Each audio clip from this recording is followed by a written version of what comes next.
Welcome, theatrics of the world, to the latest edition of the TD Pondcast, with yours truly, the Theatric Dyspraxic. Happy to be back after a bit of a hiatus. Lots of personal things going on that's made it difficult to stay consistent with this show. But I'm happy to be back and doing my part to help spread dyspraxia awareness and roll out a new interview for you guys today.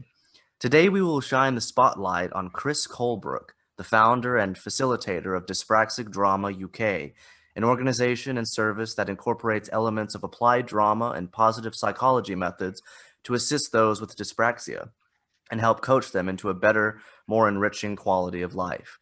With his services, he uses creative approaches in both group workshops and one-to-one support to focus on an individual's strengths and to help them find solutions and coping strategies, as well as ways to respond to the social challenges they may face. Together, we will be discussing his background, his experiences, both as a dyspraxic and with drama, and why he decided to combine those two elements to offer services in life coaching.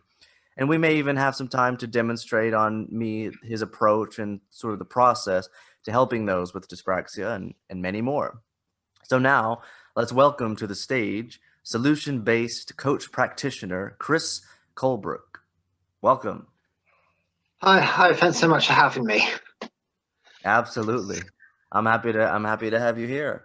Now, of course, being known as the Theatric Dyspraxic, I'm sure many of the listeners who might be hearing this know that I myself have a well-versed background with the performing arts. So this topic may be of some appeal to me, though this isn't really about performing in the traditional sense, correct? Yeah, I mean, I think one of the big things about performance, we talked about that. I think that a lot of people do need to make this distinction between classic drama and applied drama. And the latter is loosely related to drama therapy, applied drama, and that's about rehearsing life skills, not about putting on a play, making the performance perfect.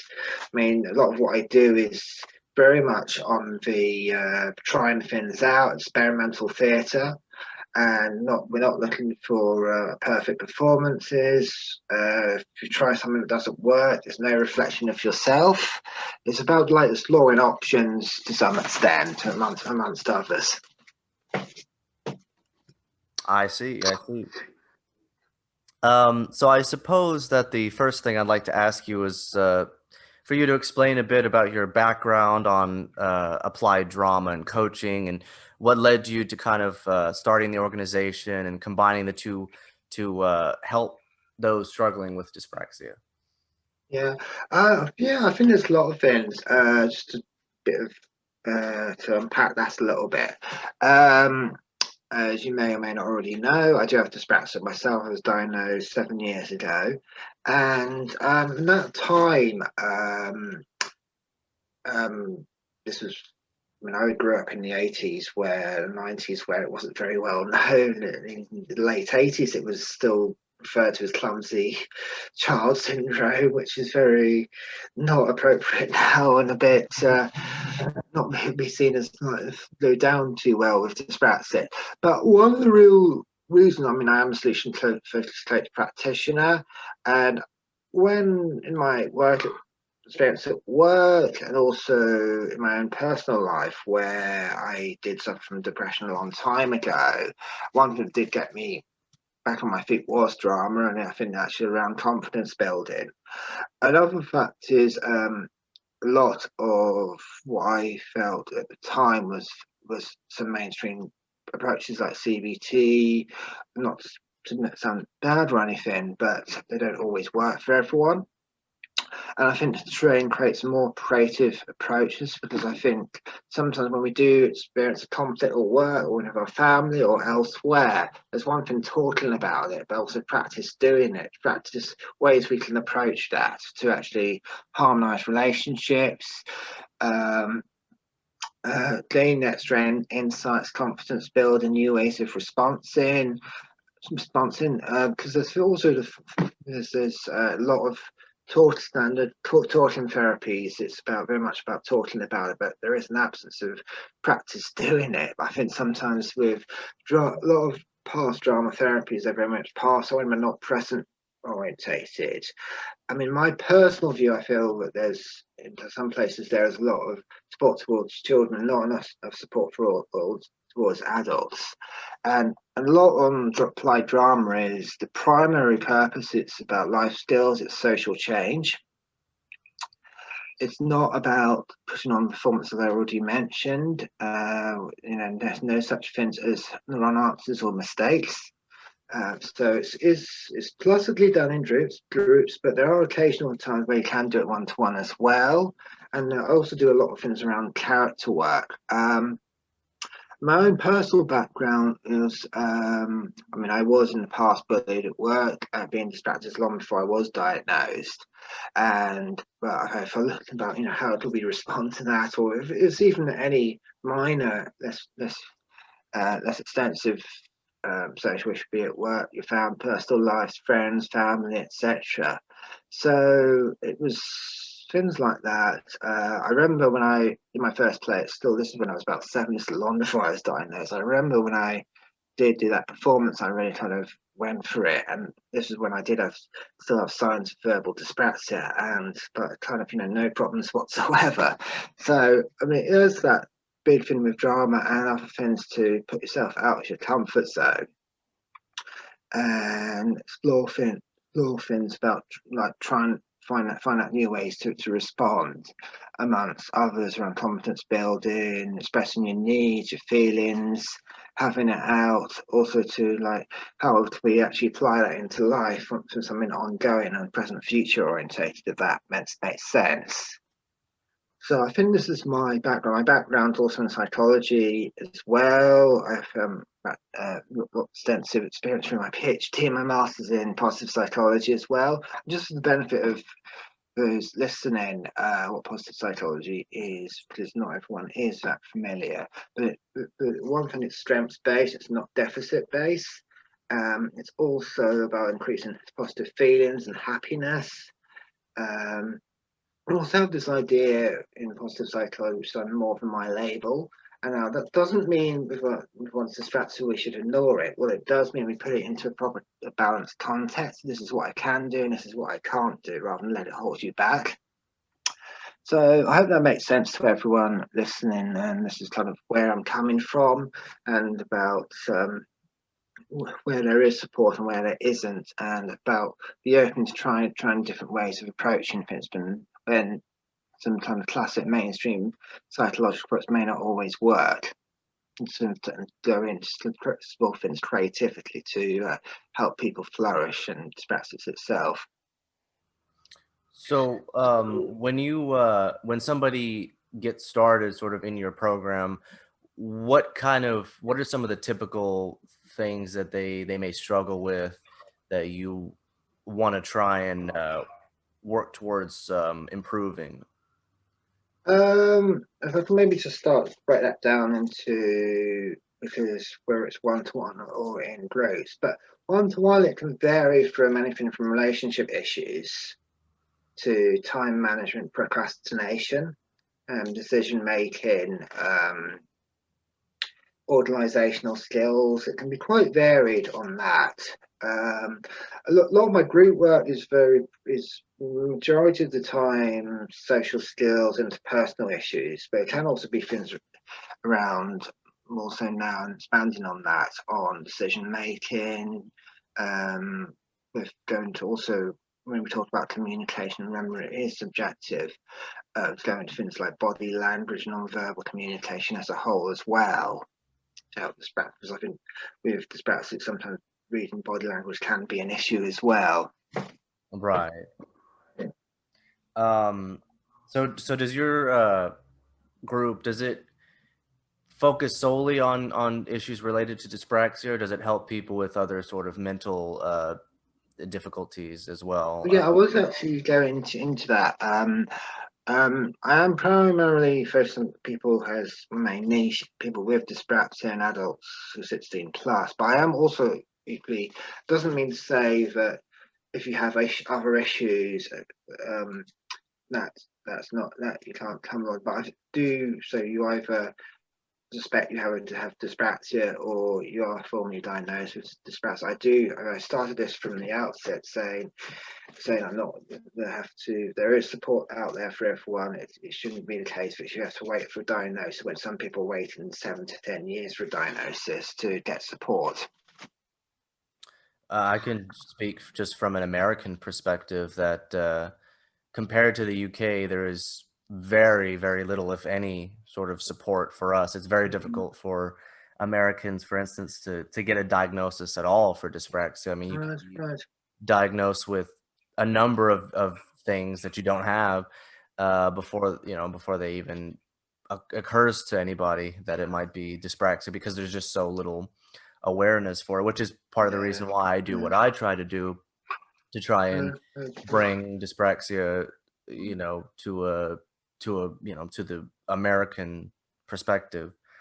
Because I think out there's a lot of misconceptions about dyspraxia as well. I think it's part of something else which is wrong. Or even when I was growing up in the 90s, there was this misconception that you grew out of it, which you now know isn't the case. No. So I wish.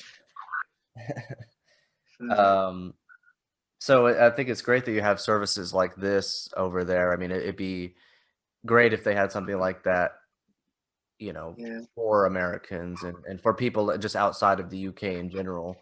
Because I can only speak from an American perspective. I have no idea what it may be like for people in other parts of Europe or other parts of the world. So tell me a little bit about your specific background in drama. Like, were you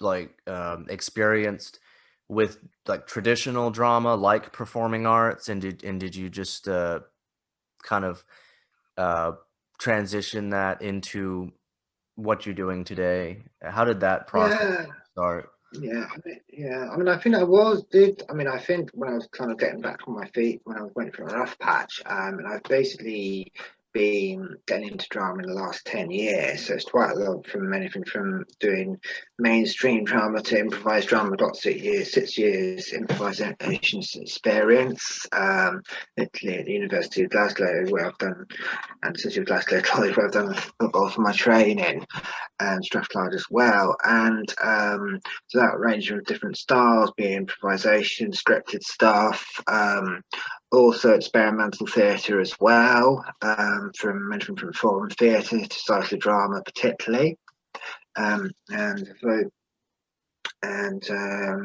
other drama related, therapy related tools. So just to remember that there is no such thing as getting things wrong in these interventions, because I remember one of my old acting teachers saying about all actors make mistakes. Michael Gambon makes mistakes, and just to send out a very strong message to encourage people to try things out. And if you get it wrong and things don't work out, it's no reflection of yourself. It's about to learn. That's where you learn from things.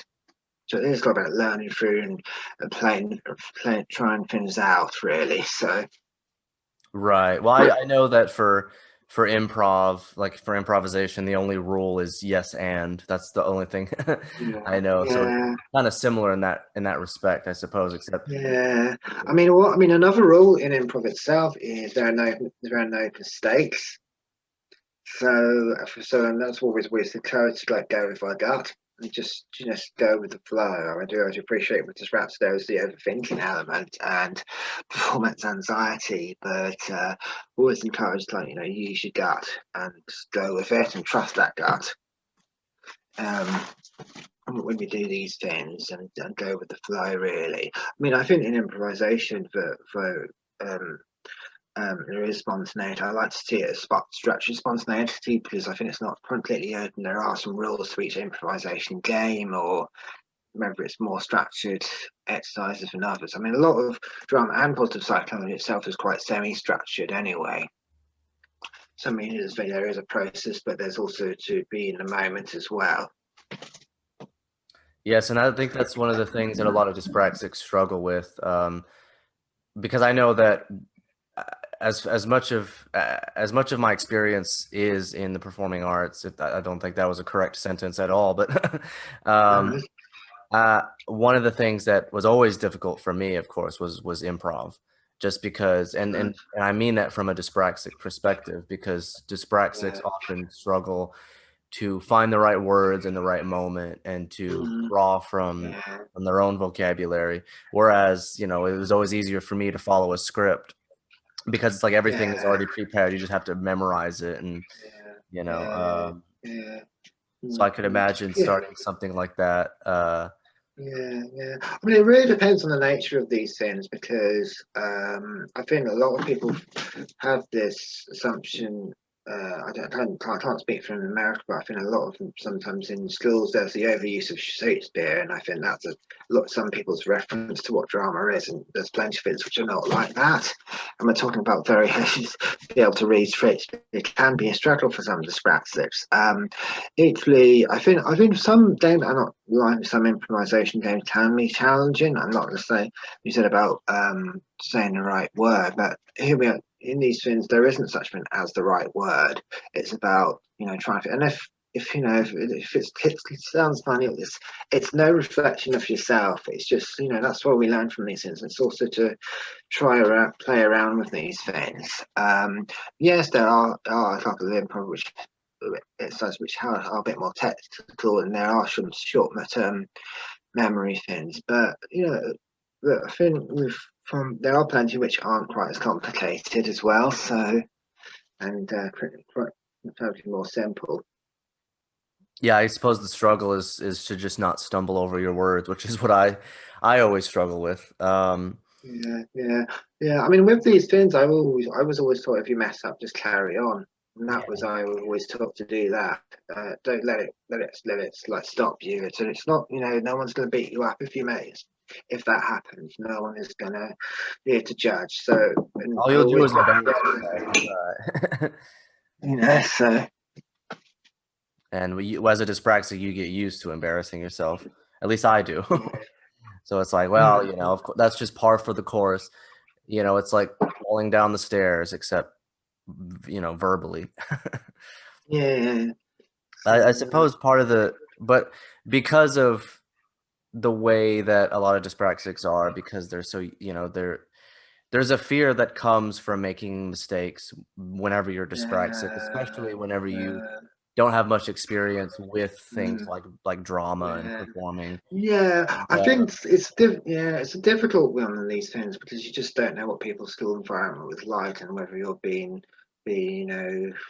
not demonized but kind of really heavily judged over the slightest mistake. And I think as we grow up, we just kind of fear to like try things. I think would like encourage people in these things to training when we're rehearsing life skills is to be open to make to if it if something doesn't work. I mean, taught institution focused practice about doing more of what works, and if it doesn't work, try something else. So it's just another way to look at it, really. Uh, So do you what kind of people usually pursue your organization? Like whenever somebody first starts, are they usually reluctant to participate? Are they usually like open-minded? Is there some trepidation that they have whenever they first start? Or does yeah, being in a group yeah. setting kind of help them with that, or being on one-on-one? Yeah, that's a good question. I think in groups, I mean, I wouldn't go straight into doing the improvisation. I would normally pivot to talk just to explain a bit of background as well, go over ground rules as well in group settings. So to settle in, I wouldn't go straight into it. And we'll have some warm-ups anyway. I mean, I think if some people are not used to it, maybe they're a bit reluctant. But I think once they come more often, they kind of understand the process a bit more. So I mean, I think in foreign theatres there's a lot of like stopping and starting anyway. So, but that's just how it works. But people shout, "We act out an imagined scenario," and people shout stop when they've got an idea and they want to do something different, and then replace the main character. In this case, the Dyspraxic character in the scenario most of the time, unless it's an advanced version. Um, and I mean communication is subjective, so we're not looking for this one solution will work in every scenario, but it might work in some scenarios. um but I was going to say, yeah, but but not necessarily in every. So it's more about having options available. Also about and some of what I do is also goal focused as well. We've got something to aim towards as well. It's part of the coaching process. I suppose in the group setting, having other dyspraxics with you, I suppose kind of makes it a little bit easier because you know that if you make a mistake, or if you, even though there's no real mistakes in doing what you do, but if you say something, all, you know, if you stumble over your words, or you make some sort of fumble, uh, other people around you understand that. I mean, that speaks to the way a lot of dyspraxics are usually very empathetic in that way, especially to each other. It's like we get it, basically. Yeah, and I think, I mean, as a professional session, I've always been quite clear about that's really a benefit to people when you're around other dyspraxics. Well, of course, and I think there have been people coming to me, they've never met anyone else who's dyspraxic before. I think it's quite beneficial to have someone with similar issues around you, about normalising your issues. That doesn't mean to dismiss them, but puts this in an everyday life experience context. Yes, and it makes you Off realize the load.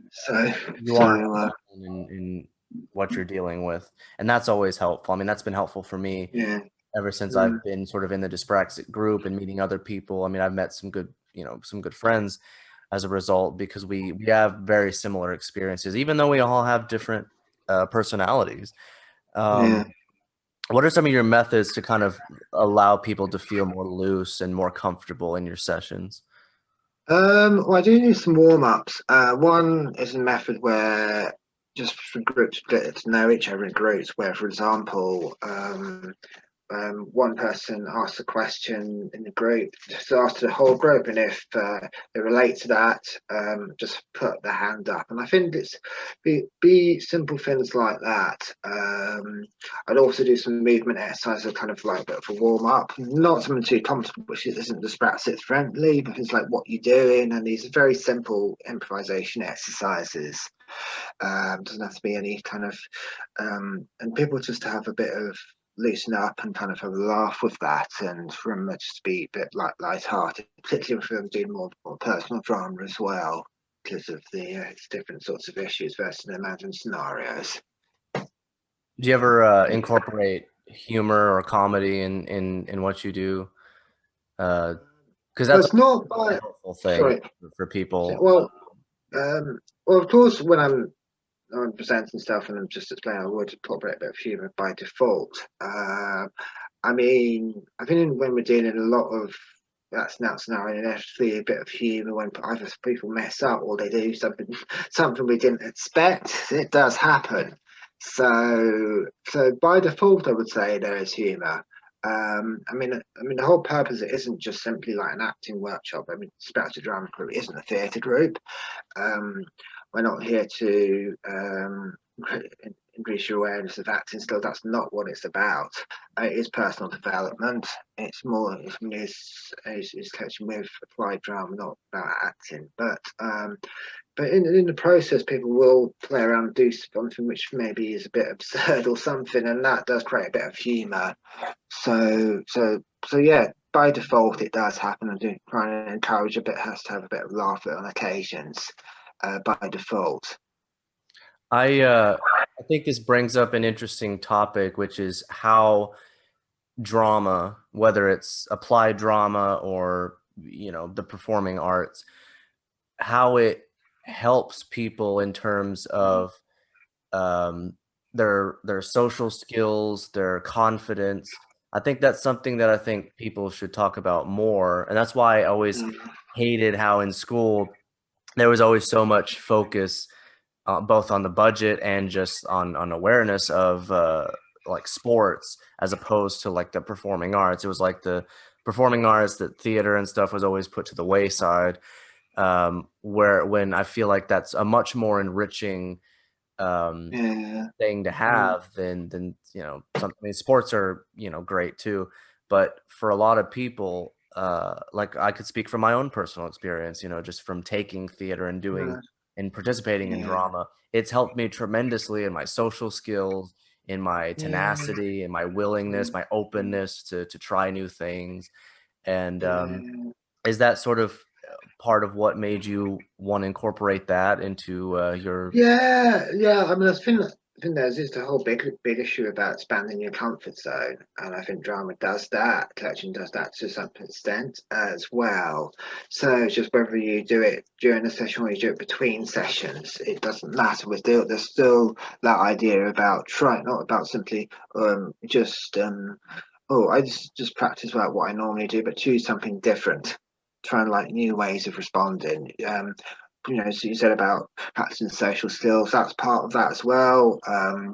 Perhaps really go for it and do something, and you might like challenge yourself as well in a constructive way. So I can now do that now.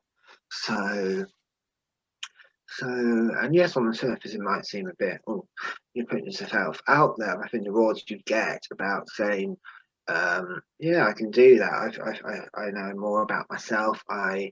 Um, I've got more insights as well. You said about confidence building before, and yeah, be more targeted. Also about if we're about if we're exploring a scenario where there's issues with boundaries, how can we actually put boundaries in with others as well? Be able to say no, things like that as well. Um, what makes your program stand apart from other self-help programs or wellness services? What kind of sets it apart from Oh, them? yeah, yeah, that's a really good question because I think that's quite a broad question. Um, What I will say is that it's a creative approach. And also, unlike typical drama therapy, which have traditionally been created to deal with past traumas, I do something which is ongoing. It's present, future. I'll speak about coaching in a moment. Unlike just talking about it equally, though we will set in coaching, we should set goals between sessions, but also to actually it's one thing to talk about how you could respond in a social situation or its relation interpersonal situation, but we won't get so far by just talking about this to be able to practice doing it as well. And whether it's actual life events or imagined scenarios. I also do a strengths-based approach as well, which not many places, and also to do a lot of character work, being as your strengths as characters, your decision as character, your values as character, extra insights. There's one thing we talked about our comfort zone, but also sometimes I would also explore what's the context of that comfort zone to develop that relationship in yourself and what that means for you as well. I think in coaching we talk about a lot about our values and be it very much more person-centered approach as well, rather than a one-size-fits-all. Because I think with any intervention, yes, no one intervention works for everyone. No, there is always objectives to some extent, but there are also times when, particularly for creatives, where some mainstream approaches don't work for a variety of different reasons. Also to deal with more complex scenarios as well. It doesn't. I may have mentioned before. It is coaching. It's not psychotherapy. Or mentoring. I'm not here to tell you what to do. I expect you to try. I always encourage people to try to create the scenes themselves with some guidance. And the reason just to increase people's motivation, because I think if you just too often you give advice, I've met with resistance, and also you're not in the long term empowering with people by doing that and create that risk, taking that dependency and being told what to do. Yeah. Because and also for it won't be necessarily be sustained in the long term as well if that's done like that. A lot of what coaching does isn't about telling, but asking a lot of very quite intensive questions for self-discovery, reflection, to make you think, etc. So and just looking ahead. So it's very much more collaborative. It's not a directive approach. I guess it's about sort of placing those skills for people to help themselves rather than trying to advise people on the Yeah, exact yeah, direction of where to take their life. Because I exactly. understand Yeah. from, Mhm. a lot of people, whenever people give others advice, especially when it's unprompted or unwarranted, you are often met with resistance, which is why I Yeah. mean, I avoid doing that myself. Yeah. I think it's definitely about placing in a system and putting a system in place to allow Yeah. them to find their own skills in Yeah. Yeah. fixing the Yeah. problems in Yeah. their lives. Exactly, yeah. Just when you do mention about that, I mean that's not the same as providing information, because I think if there are issues where people would be useful people, I would give that. But remember that it's not the same as like you must do this, and just because something works for you doesn't necessarily mean it's going to work for everyone else. Doesn't mean some people. I mean, we do a lot of perspective. It's fine to give people provide their perspective, but there is a kind of fine line between the two. So, I'm not doing things doing people's justice if I didn't provide information about useful resources like the Dyspraxic Foundation and other places. Because, as I mentioned, there are issues that I wouldn't deal with just because there's more psychotherapy issues, which are people in more severe distress, etc. But I think it's the here and now about and taking things more holistically in the sense that we talk about life areas in coaching, and about rather than focus on something very specific, if we look into the big picture, how maybe relationship issues might interact with stress management or work or procrastination, and what at least how these kind of link together and integrate those. You have mentioned before that you consider this approach as a kind of experimental theater. Can you go into a little Yeah. bit more detail on exactly what you mean by experimental theater and what that actually is? Yeah. Well, experimental theatre isn't mean we just act it out and then move on. If it's the same scenario, we play around with it. And playing around with it, we maybe, for example, you could change the characters, just to clarify what we mean by a solution here, that could be, for example, you act out scenarios, imagine a scenario, say it's a foreign theatre scenario, and let's just say, for talking sake, what the initial run is that it's unresolved at the end. That's one of the criteria. Is run it again, and someone's shout stop. We halt it, then it's rerun again. So and with a different solution. Not to tell people for that. Sorry, and so it could be in terms of playing around with different solutions. It also could be other techniques, like if you're doing a more personal drama, we might look at the scene again, but from the outside perspective. So, for example, if it's one person's scenario, they can step out with some technique called mirroring, which is not mirroring in the psychotherapy sense about body language. It's that the actual whoever's scenario it is, they want to explore an issue they want to explore. I'll step out and get someone else to take the role of themselves in that scenario. So it has a range of different techniques. There's a lot of things playing around with opposites as well. So there's a lot of. It's just we aren't just simply running a play. We're doing a lot of playing around with it and experimenting, looking for differences, trying something new, and either stop start or a bit of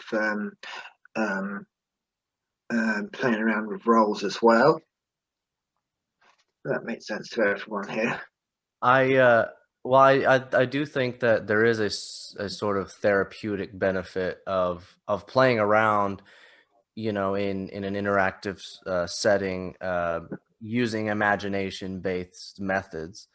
Um, and I think that can be a lot more beneficial than just straightforward, Yeah. I mean, it depends on, because everybody's different. What works for Yeah. people, is very different. Like, for me, I think something that utilizes one's imagination and incorporates things like humor uh, Yeah.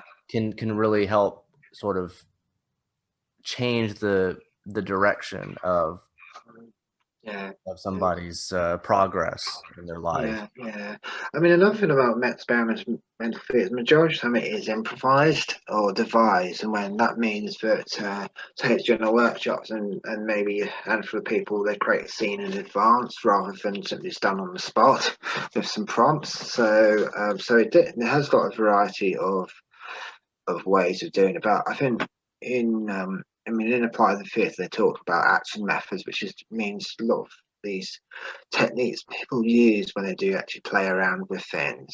So whether it's the opposite of myself, stop and think, and a lot of this, just playing around with things, whether it's humour, whether it's doing the unexpected, intentionally expand on something, add more characters. It's quite broad there. What do you consider forum theater and psychodrama? So, to say it again, please. What do you consider forum theater and psychodrama? The two different origins, I think it's just I'll have to break that down for you if that's okay. Well, forum theatre is, again, that has come out of community theatre, but the idea of forum theatre is to work on social change. It is an imagined scenario we always work with, typically. A lot of it's actually to rehearse life skills, to identify different options to apply into life and ways we could respond, and yeah, it is an imagined scenario. It's not necessary to resolve the scenario. Typically, you won't, but it needs to be as relatable as people can, and it also gives some perspective work, as I mentioned before, about act out scenario. Then, if someone watching has an idea, they'll shout stop, and then and intervene. We talk about intervention as in someone takes part in the scene and replaces someone who was already in the scene and once they've had a different idea. So it is in some ways almost like breaking the fourth wall in a way. And I mean, I personally do expand the traditional version of forum theatre to include the performer's perspective, not just the observers or perspective as well.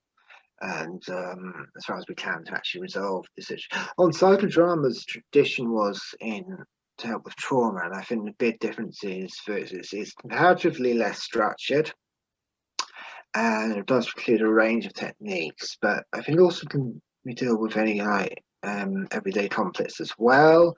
We traditionally will try and resolve the conflict. We do also things like role reversal, and people change role and see different perspectives in that way. Things like the empty chair, where you might start off with imagine a particular person is in the chair and able to ask questions and have dialogue. So it's more not so much formal scenes, but I think you do a lot with internal dialogues, whether it's with yourself or parts of yourself, or whether it's with other individuals where there's a conflict in your life and try and resolve that. So I mean, there's a lot of techniques. I think social drama is a lot more complicated with things, and but I think there is a lot of things around perspective work with both.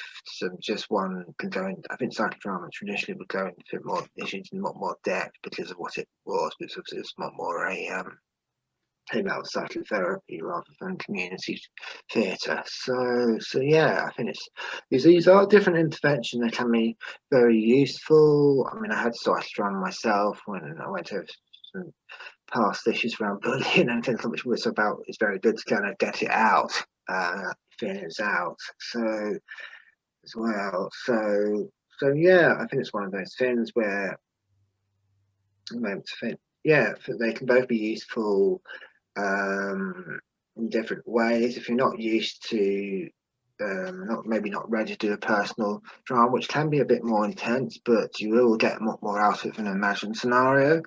But if you're not if you want to just start off, and forum theatre can be better for you if you're not used to these methods. It's a lot more more light-hearted than the other.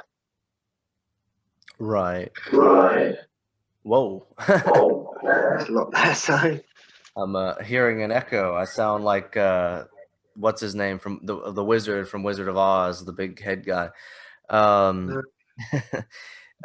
one of the documents that you sent me, you featured a quote from, and forgive me if I'm mispronouncing his last name, but Stephen Dyspraxic. uh, Dyspraxia.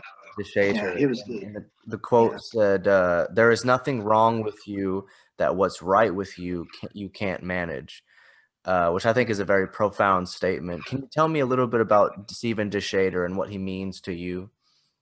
Well, he founded solution focused practice, so I think that's very much in the heart of my primary training. And I mean, all of solution focused is very much positive psychology based. So we're not about removing deficits, we're going beyond that, improving happiness, it's strengths based, life quality to flourish. So it's not just about, and we always talk about in that.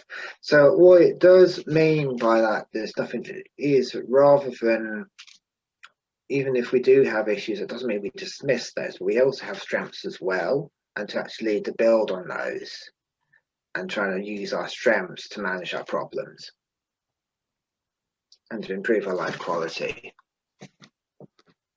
Wow. Wow. So, Talents, so, yeah. Sorry. oh, I'm sorry. No, just I think about strengths, resources, talents, however you want to call it, really. So it's just approach it. It's just some things a different way, so than other interventions would.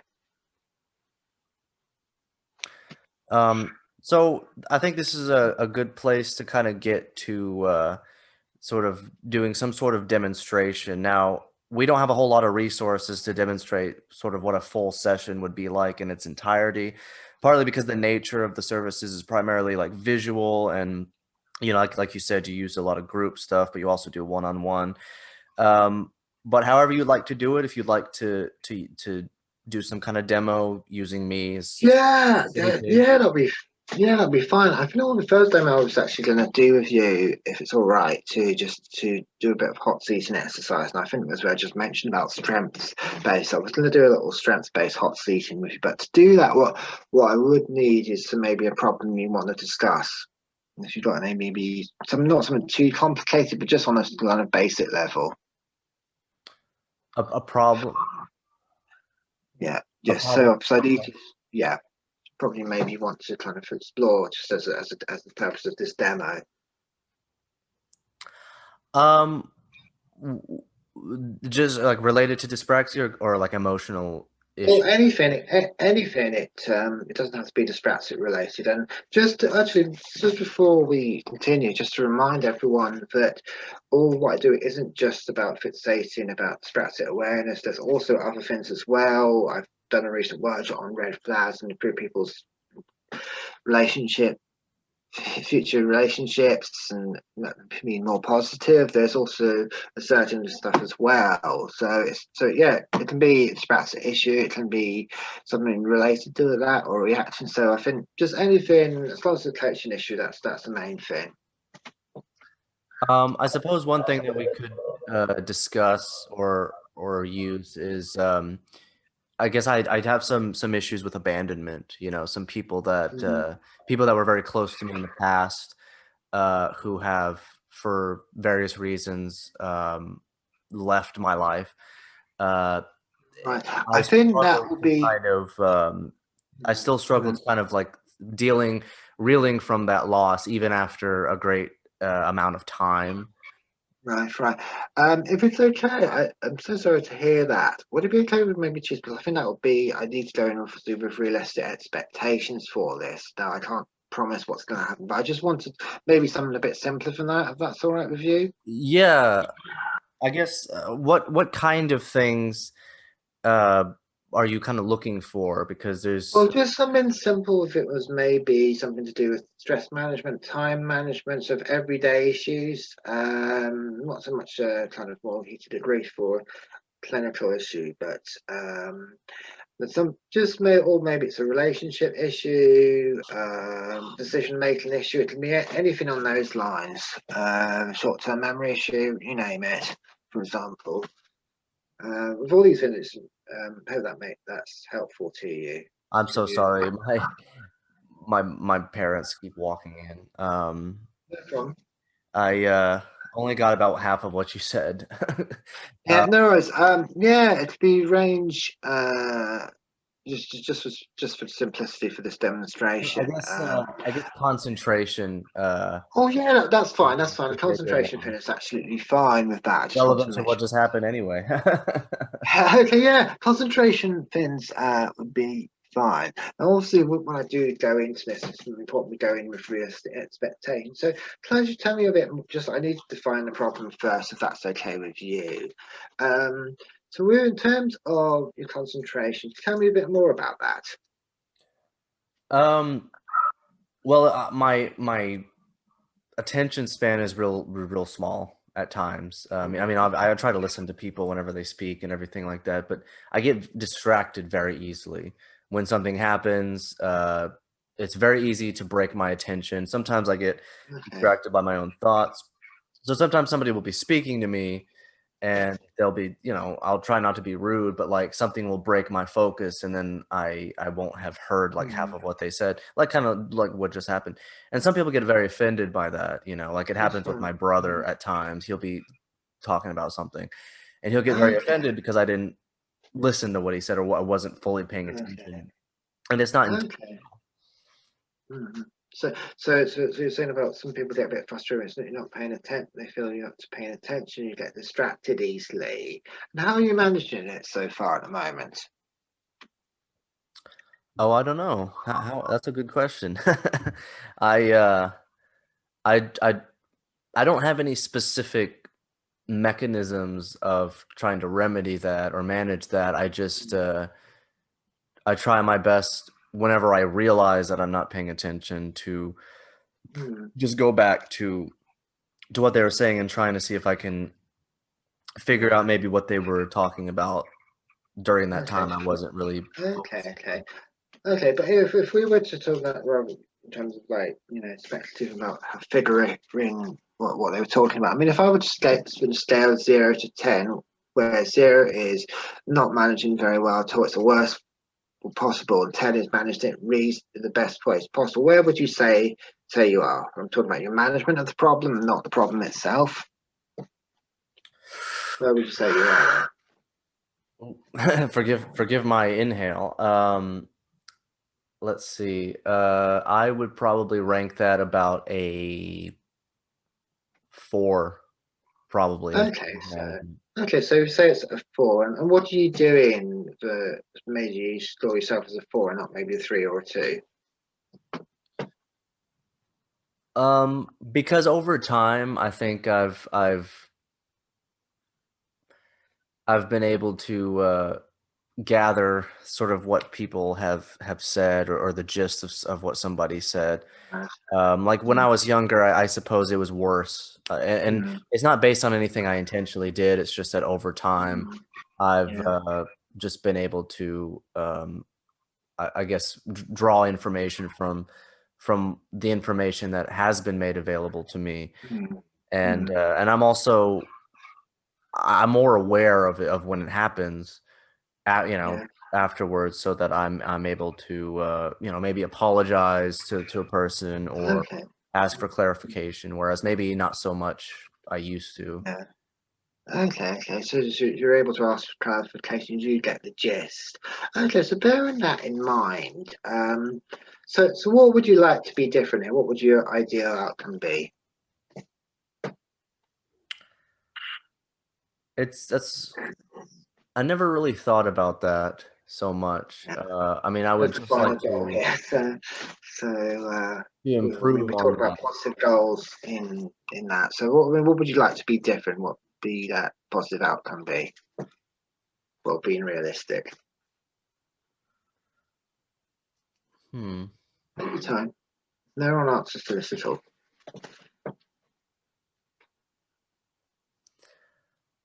I would just like to be able to take in more of what people are saying, uh, and be more courteous, I suppose, to their needs.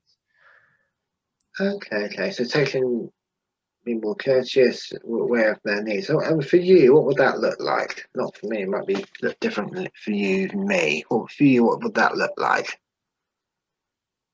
What would it look like for me to? Yeah, yeah, for you, yeah. That's that's difficult to answer. Yeah, it's all subjective. Anytime.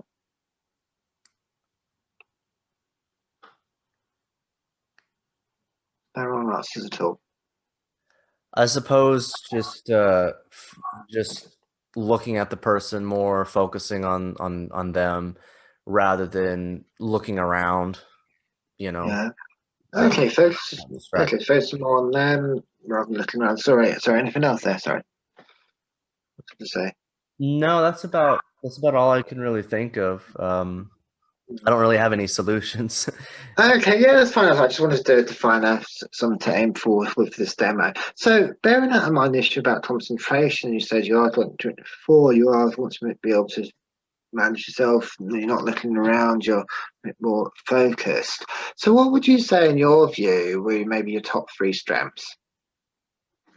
My top three strengths Yeah, in your view, in general or related to this in subject. general, in In general. general, Well, I mean, talking positive side of our signature strengths, that's what I'm kind of going towards. So, so yeah, in general terms, what would you say are your top three strengths? my top three strengths. I'm very empathetic, so I'm not really one to judge people. So a lot of times people can confide in me, and I'm not going to be like, "What? You know, that's weird. You're a freak," Okay, like that. That's one. okay, okay, empathy, and what else? Um, I'm very expressive. Um, so Positive. that, and I'm very I kind of count this both as sort of going hand in hand, but I I'm very open-minded and I'm always willing to do things that maybe other people like might be considered uh, like um like I'm not afraid to like goof off or do something Yeah, yeah, embarrassing or yeah, something yeah, to entertain yeah. people. So just to clarify for myself, you mentioned empathy, open-mindedness. Would that be right? Just so we name these strengths. What was the other one you mentioned? I mean, just because I did notice they're two quite similar. So if we just define what you would say is what your third is. My third one, I am always striving to improve myself. Okay, so like self-improvement, would that be if we define it as that? Would that be right for you? Yes, I suppose empathy, open-mindedness, and self-improvement. Okay, so empty, open-mindedness, and self. So for you, what out of these three, what do you feel drawn to the most? Draws who the most? So it's you, for you. I mean, which of these three do you feel drawn to the most? Like, which one do I feel is more pronounced? Yeah, yeah. Or I pronounce what you feel, just in relation to, it's just down to the next bit. Which yeah, which is well, but whatever you feel out of these three, you feel that kind of connection with the most. If that makes sense. Um, Probably the open-mindedness. Okay, so open-mindedness. And then what I'm actually going to do is I just need to clarify that things Hmm. just before we. So we're now going to do a hot seating exercise. Now, what that means, as you may or may not be familiar, is I'm actually going to ask you questions in as that strength of open-mindedness in relation to this problem you told you about concentration. If that's okay with you. Sure. If that's all right. So, so I'd like you to start off just as a demonstration. Can you start off by saying, "I am open-mindedness"? I have open-mindedness. No, I am, Oh, not how I am. sorry. You're in this, so I'm going to put you in this role of that strength. It's not yourself. This strength itself, Okay. open-mindedness. So I am open-minded. So that's okay. So okay. Hi, open-mindedness. So can you tell me a few things about yourself? I am impulsive. I am adventurous, Okay. and I am expressive. Okay, so impulsive, adventurous, and expressive. And how would you describe your relationship with Brandon? Well, I often take him out of his comfort zone. So things that maybe he would be a bit self-conscious about, I allow him to break away from that and move towards to experiences that maybe he will look back on fondly later, and that will allow him to realize that he can be a fun person to be around. Okay. Okay, so you try to get him out of your comfort zone, try and encourage him. And how long have you been in Brandon's life? I was much more in his life at a young age, so Mm, around 4 or 5, and I was very much a part of his life up to around the age of 9, and then I have been less part of his life through his adolescence, but then mm, throughout that time, I've become slowly creeping into various aspects of his life, and I mm. try more and more to Okay, be into. okay, so it's been a bit of fluctuating a bit, I gather, from back then to adolescence to now. So, Brandon was telling me he has a little issue with concentration, and I don't know if you're familiar with that. So, what advice would you give him? I think part of the reason that I think part of it is my own involvement with that, his difficulty with paying attention to things and concentrating.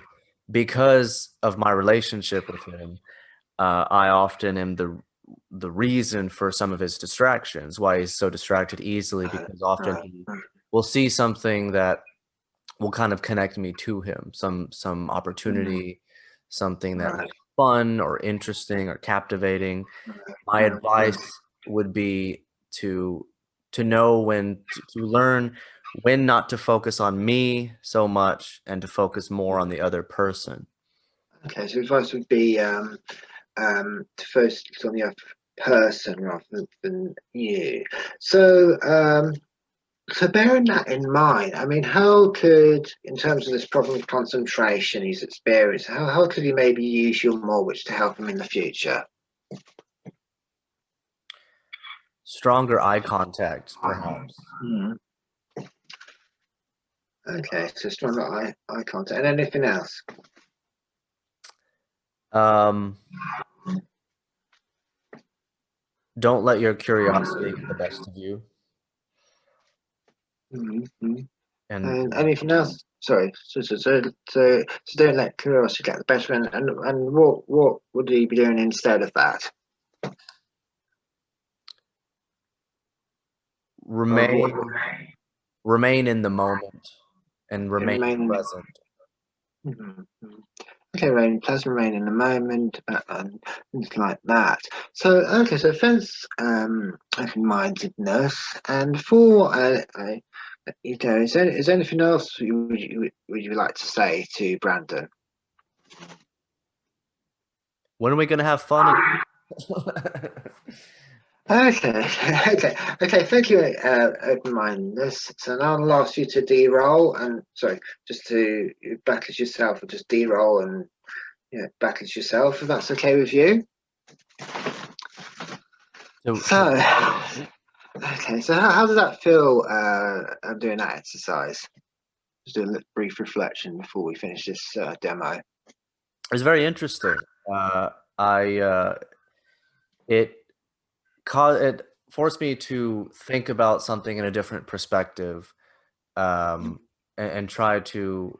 I mean, sort of personified an aspect of myself that I've never thought about in terms of being like a separate entity or a separate, you know, Yeah. personification, and it allowed me to sort of realize some of the reasons why I like whenever you ask me like um the three biggest strengths, I didn't really see any correlation or really think about any correlation between that and my issues with concentration.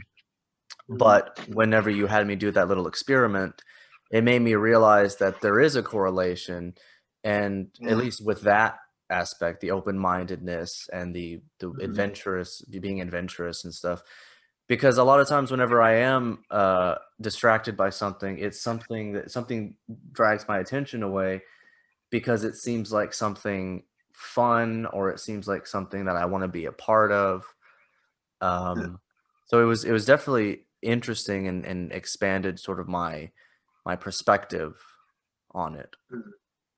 Okay, thanks for sharing all that about this, expanding your perspective, about, you know, increased awareness, and other than that, is there anything else you want to say about what you learned from that exercise? Good question. What else did I get from it? Other than it allowing me to see it from a different perspective. Okay, no.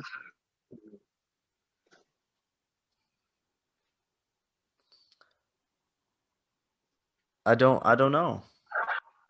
Yeah, that's fine. If there is nothing else, that's fine too. So I just wanted to double check with that. So thanks for doing that demo. I think that's really appreciated. That gives people a feel for some of these methods as well. I think that's the end of that demo now. That's okay. Yeah, I hope that was useful to that you. was So, fun. That was fun. I like doing stuff like that. Like I wish that I could have more people on that where I could play little games like that or something like that, you know? yeah. Just things to notice when we talk about hot seating in drama, we normally do it as a character. In this instance, I was doing a hot seat as a more abstract character and representing that strength as a character. So something to highlight there. And I was also using some solution focused questions like the coping stretch and the scale, defining goals as well, which have to be positive goals as well, and for you and trying to define problem as in terms of what you see as a problem, not and for you, not someone else. So just a few points to mention there as well when we did that exercise. That was sort of one of the things that you do was sort of some of your one-to-one sessions. What are some other kind of methods that you use sort of like in a group setting? How big are your groups usually anyway? Is it like a sizable amount of people, or is it only like an intimate small group? Sentiment at this point, because I think it's quite early days. I think it's generally between 4 and 6. I tend to try and aim for. Varies from week to week, but I think that small groups that's be good because everyone can get to know each other. I think there's a lot more people are a lot more relaxed to do these sorts of things, and I think generally there is a tendency in Dyspraxia to work a lot better in smaller groups anyway. So yeah, another exercise I was going. I mean, if you unless you want to say anything more about that, just did want to give you a bit of breathing space before going on to something else. Oh no, you say or do, or I don't know if you wanted to do another technique or if that was something you want. Yeah, this is actually one actually I have to ask myself actually, but it's based on solution focused and applied theatre methods, and it's called the opposite of actions model. We'll dip into a few things, but the idea is, I mean, I did this in dealing with managing routines, maybe routines which were holding you back. For example, and the idea is about playing with exploring, going further than just about verbal communication, but going to non-verbal as well, and playing with opposites. And for example, we do one scenario, and we'll then maybe two or three action we'll do an complete opposite. It's a bit more questioning and in-depth questioning as in terms of reflection than other things, but I think it'll be useful just to dip into that if that's okay with you. Absolutely, I'm game. But I think to do this, I need you to do a short performance and to wait just to explain a few points if that's okay with you. So let's do it as a routine. As an example, it's routine where problems occurs. It could be any dyspraxic challenge or related. So, for example, it could be late for work, missing transport, poor organisation, social problem, difficulty with instructions. maybe do just a short piece, no more than 5 minutes, if that's okay. You don't have to do action too related. For example, you might want to consider where you are, what's around you, what you're doing. And you can say what's happening overtly. For example, you can perform sitting down, standing up. I don't mind. And to include verbal, non-verbal actions for this reason. You can refer to things like that. This is me getting up. This is me making a mess. This is me taking the wrong bus. You don't have to be too literate. Well, I won't see for the purpose of this demonstration, but just to do a little brief performance on that, if that's okay, if you're happy to do that. By performance, you mean like describe sort of some like scenarios that my dyspraxia might no. I mean actually just do actually a specific problem, if that makes sense. Just so we've got something to work with. Okay. That's okay. It's no limitation. It doesn't have to be strictly a social problem, just to make you aware of that. Can you provide a couple of examples for what you mean? Oh, it could be things like, could be procrastination. We'll just do a short solo performance of procrastination. I mean, you might include in that, this is me doing the washing up. You might be doing it out, saying this is me making a mess. This is me going off to work and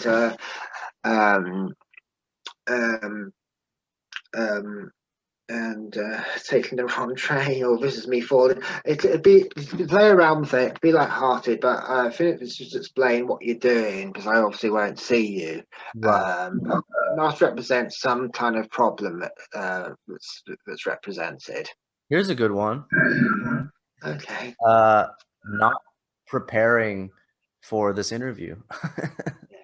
Yeah. I just was about to say, you didn't have to tell me what the problem is beforehand. Didn't have to. It's fine. It's fine. It's just to look again, to act that out in some form for the purpose of this demonstration. All right, it's gonna be difficult to do it just audibly, but yeah. Well, I mean, as long as we can hear the essentials. I mean, I think it doesn't have to be particularly long. So, but it's more the reflective questions wanted to look at. So, if that's okay with you. okay. I guess the only way I could think about doing that is sort of speaking out loud. My thought process would be like, man, I have this thing that I need to do, but I just I'm putting it off.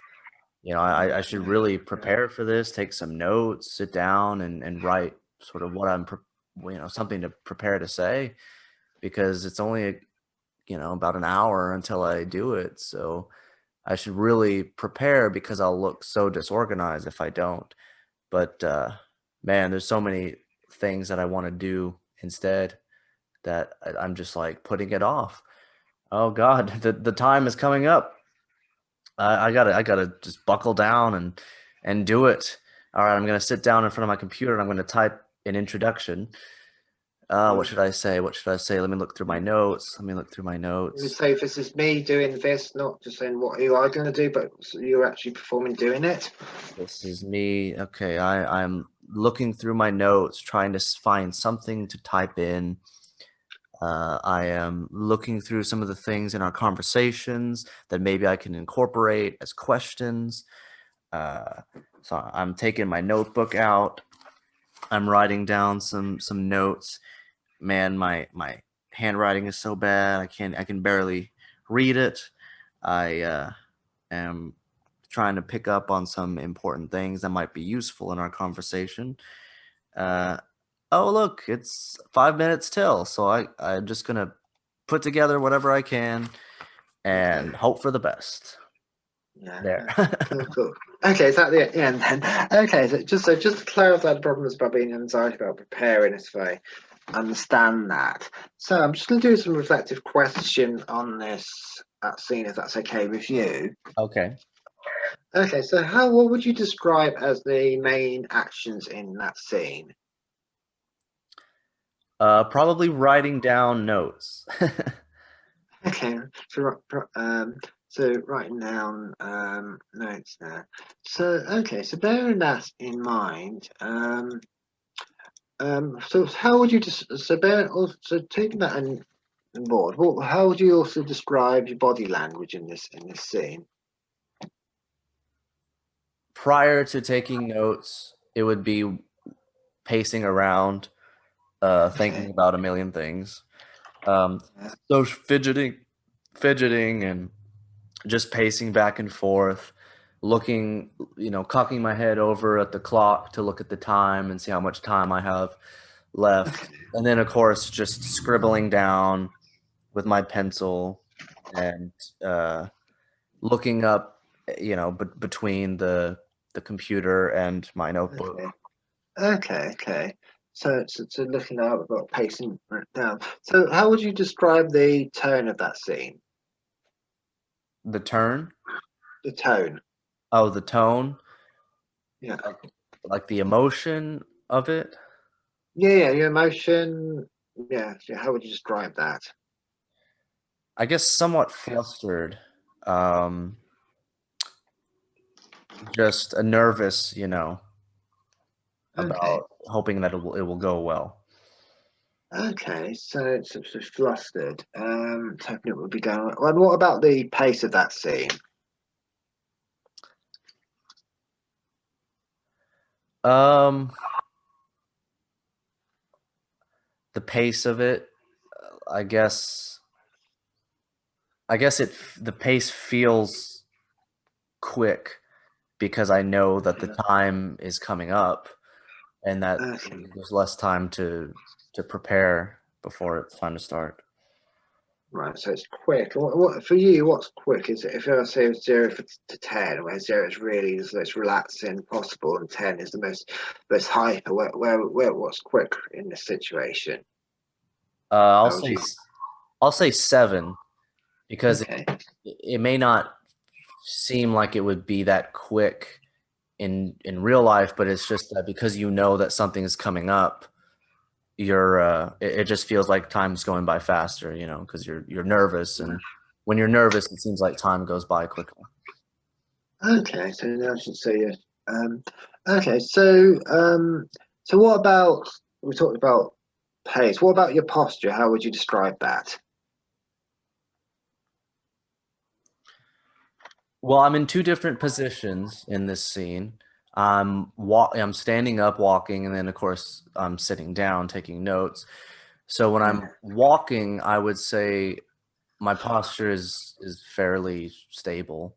Well, not as far. I'm still moving a lot, but as far as my posture, I'm standing up straight. Especially because I'm a little bit tense, so I'm like, Okay. you tend to just stiffen up a bit.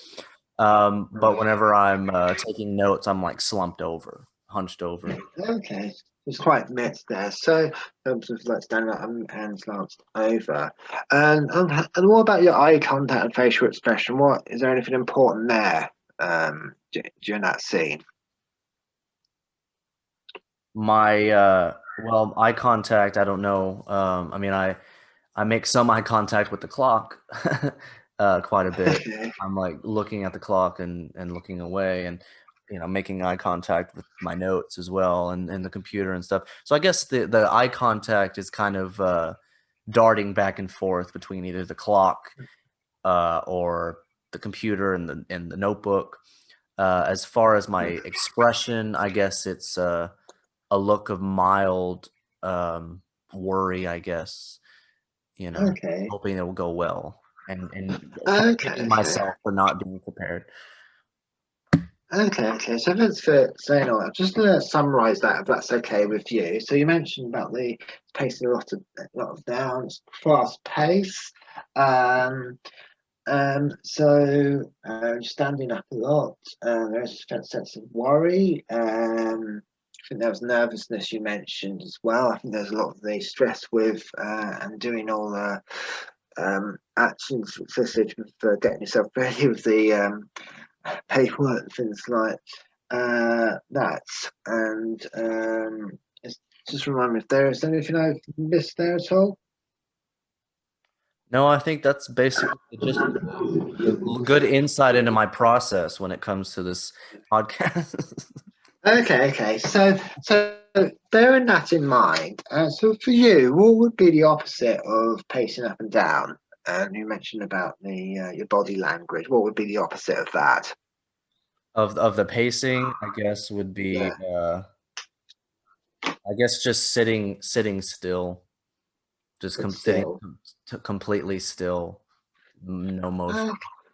Uh, okay, sitting still. And what about you mentioned? It's been tested. It's quite fast paced. We'll probably be going lower down the scale for that, I'd assume. So you mentioned about the your posture being that you're standing up. So for you, what would be the opposite of that? Of standing. Yeah, your posture. How you mentioned about standing for you? Would that be sitting down? Would it be something else for you? As the opposite of that. Well, it's kind of interesting because that the opposite would probably be the second position I was in that scene, which would be hunched over, sitting down, Yeah. you know, Okay. looking at my Okay. notes and stuff. Okay. So it'd be hunched. And what about? I mean, you mentioned also you've been quite worried. I mean, what would be the opposite of being worried? You mentioned that in that scene as well for Being you. being enthusiastic. Okay. Yes. Okay. So finally, you mentioned about eye contact. You said you were looking at places, and what? Any opposites there where you should it comes to mind as well. Closing my eyes. Okay, close. Okay, so just to sum up that, you mentioned about sitting down as the opposite in terms of your body language, rather than being flustered. You mentioned about um, sitting down, you'll be more enthusiastic. Um, um, so bear in mind that the pace was at 7. I think we know kind of what the opposite of that would be. Um, it would be more chilled as well. So now what I'd like you to do, bear in mind what we just discussed, I'd like you to do that scene again and choose 2 to 3 opposite actions what we've discussed, and so do it differently like that, if that makes sense, of your choice. Okay. It makes sense. You do so, for example, the opposites we've listed. So you do that instead of the original C, if that makes, but of your choose, just 2 or 3. Just choose 2 or 3. Once you've got that, let me know. Okay.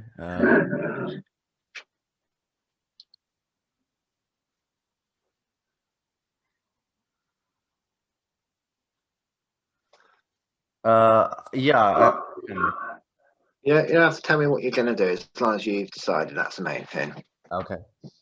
So it's the Just yet. same scenario, but just different. But just Just change what you originally do to two of those opposites of your choice, but you don't have to tell me what those are yet. okay. Okay, when you're ready, I'd like you to form that again in this different way. 3, 2, 1, action when you're ready. Sorry. All right. I'm sitting down in my armchair, just closing my eyes, just looking up, thinking about the interview that I have coming today that I know is going to go well because they always do.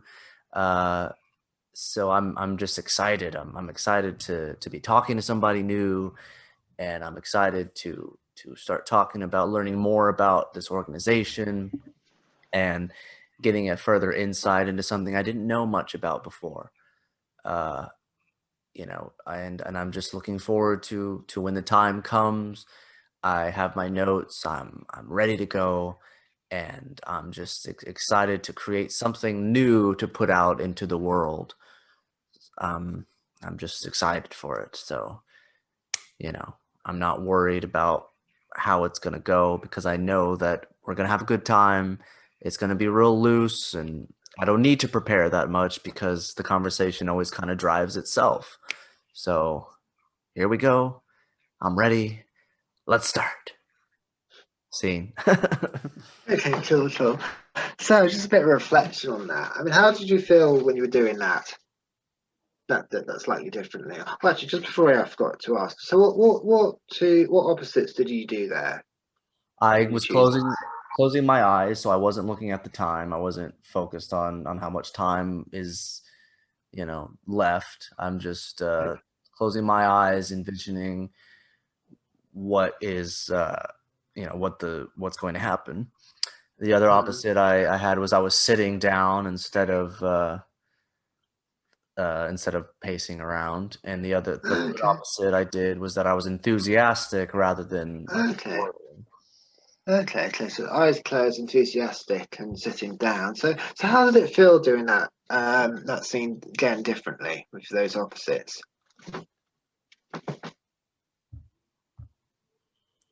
How did it feel? Yeah. It felt more positive the second time around than Mm, I think because I'm an overthinker, I think that's sort of why the first scenario would happen. But mm. instead, the second one sort of puts me in a better headspace, Okay, allows okay. me So to be yeah, so more optimistic about how the interview is going to go. okay, it's more optimistic and better headspace. And other than what you already said, what was your internal dialogue when that was happening? Like what was going through my mind, basically. Yeah, yeah, yeah. Um, well, I was focused on trying to stay consistent with the scene, obviously. So my internal dialogue, I guess my what was going through my mind was trying to remain optimistic and positive and not to resort to any kind of like neurotic thoughts, that are negative, just kind of focusing straight on Mm, the positive aspects of what okay, I'm trying to accomplish. okay, okay. So based on what you think, wanted to accomplish the more positive aspects. So thanks for doing that. It's really great. I mean, normally when I would do this kind of exercise, I would um, do this in group. We'll use some mirroring. We will repeat it again, maybe 2 to 3 times. But I think just for the purpose of demonstration, I thought we just do that once, just for time now. And if that's okay with you, I mean, just in general of that essay. I mean, anything impressions you have about what you learned from that? Again, it allows you to think about things in a different perspective that maybe you normally wouldn't. And possibly if you get used to thinking about those things and that in a different perspective, it can allow you to change your thought processes so that maybe Yeah, you worry less and you try to be more excited for things happening rather than yeah, worrying about it, not going well yeah. or thinking about the worst case scenario. Yeah, because I was noticing when you were doing it, I think you were a lot, what's the second time round, you were a lot more relaxed. And I was noticing just to, I mean, normally when I would do this in groups, I also get the outsider's perspective. So we are a bit limited doing this one to one. So I have to do it slightly differently. But just kind of feel how that would work. I would do maybe 2 to 3 rounds of this. And whether you do this, I also can do this as a dialogue. I'd also do it just as a solo performance, just to give you a flavour. So I hope that made sense. It's clear to how that might work. Yeah, Because it's definitely a good demonstration for sort of what you do. I think I have I think I have a better awareness of sort of some of your methods and how they can benefit people. Because even though I'm sure you do this over a longer period of time, and like you said, you yeah, do it, in a repetitious sort of way, and it's more interactive. Um, so I could see how over time that would help somebody sort of develop better coping mechanisms for things and better ways to deal with stressful situations and things in their lives. yeah, yeah. So I could definitely see the benefit from that. Yeah, yeah. I mean, it has a broader implications about some of the methods I do. It's not just about stress management, but also how that links with something like it could be an interview scenario. We could also explore that in these sorts of ways as well. For example, or even social skills like continuing conversations as well. It's quite broad, really. So yeah. Before we sort of wind down this interview, is there any other kind of stuff that you feel is important to share about sort of your program and what you do, and maybe you tell me a little bit about some of the other stuff you do if you're involved in any other kind of organizations or programs that you wish to discuss and talk about? Well, just general points to mention there are different. There's many interventions out there. Just because one person it might be useful for one doesn't mean it's necessarily useful for someone else. Just my personal view of all these things is about trying to get the source of some challenges, and that can be really useful for people to have choices out there, and it can get using more creative ways and looking at things more holistically can be very helpful. And I do probably notice a lot of character work with strengths, values, or a decision. There was a character saying it tells you to follow through on a decision, or the other character saying you not to, although there's that middle ground as well, just to put that flavor. But yes, what I do could be seen on the surface as a bit complicated in places, but I think if you get to grips with it, that everything kind of links with other things. Yeah, just for background information, I can't speak for America, but there are nationwide organisations which give some kind of general support from the Dyspraxic Foundation. If people are wanting a diagnosis, there are more than one route to go, and follow-up support to try and get that as soon as possible, rather than just waiting for you to get a diagnosis, which some people can take a while. But just to say, there is support out there. For what I do, it's coaching, it's not psychotherapy. And that is from the here and now and the everyday. It's not from things like clinical depression, and which I can't see people for, but I will best I can to refer people on to appropriate individuals. Just also for what I do is I'm working. Will be post lockdown. Will be working both face to face locally to where I am in Glasgow, to also nationwide and actually abroad as well. Yes, I'll be working to a UK time, but I am open to seeing people either from America if time allows, to Ireland, the EU, and as long as everything's going to be in English, of course.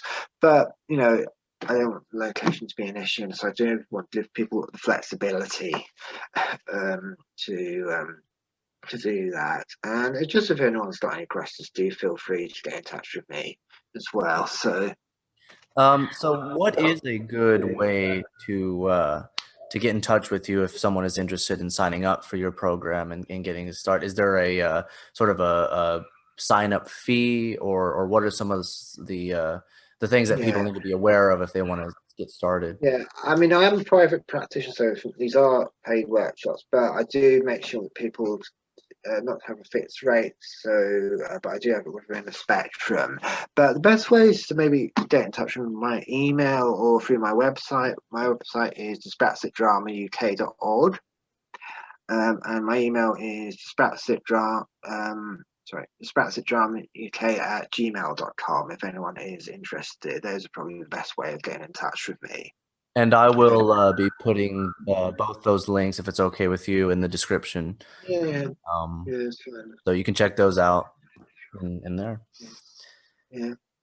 All right. Well, so you do plan to sort of expand to other parts, not just limited to the UK, but also other English-speaking Well, countries. Well, not so much expand, but just to make people aware that I'm open to seeing people outside the UK, and as long, I mean, bear in mind time differences, of course. I won't be doing workshops at 5 o'clock in the morning, but just to make aware, I'm open to seeing people and to come along.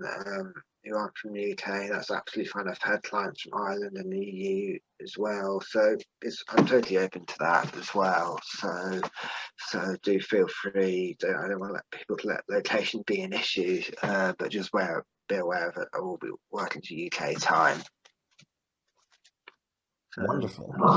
Wonderful. I'm glad to hear it, and I think that's about it for today. I want to thank everybody for listening. Thank you at all your theatrics and dyspraxics for joining me and my guest, Chris Colebrook. And remember, if you are interested in making an appearance on my show, either regarding dyspraxia or any other kind of topic you feel is worthy of discussion, then you can contact me on Facebook and on Instagram at the Theatric Dyspraxic. I also do dramatic readings, so poetry, articles, short stories, any works you've written that you would like me to read aloud, you can submit it to me on there as well. So I want to thank you for coming on today. It was a very lively conversation, and it was very interesting to sort of do that demonstration with you. I think we'll be reflecting on it a bit more. So thank you very much. No worries, and thanks so much for having me on this. So. Absolutely. Thank you for coming on. And again, I will be putting his organization in the description as well. And you can check that out and hopefully, tell him that Theatric sent you. All right. Take care. You too. Bye.